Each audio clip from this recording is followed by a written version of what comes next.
台南市一名40外岁女子，因为年牙无及时来就医，拖了2冬外年房的硬块皮肤出现溃疡，而且搁来闪花。后来就医诊疗，发现是乳腺癌第4期，而且已经转移到淋巴甲细胞，已经无法度开刀来治疗，只用的靠化疗和肿块来变小。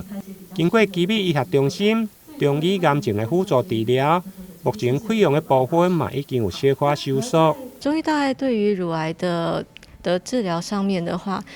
第一种的话，常来中医门诊的，常会是因为化疗或放疗之后的后遗症的影响。那化疗的部分的话，大概就是像说，有些人化疗后可能会拉肚子啦，或者是有些人化疗后可能会便秘啊，或者是说呢，有一些像说食欲不振啊，或者是说掉头发啊，或者是像手啊脚啊，这时候会有一些皲裂的状况。那这些都可以借由中医的辅助治疗去减轻这些副作用。那另外来的还有包括说像手术之后的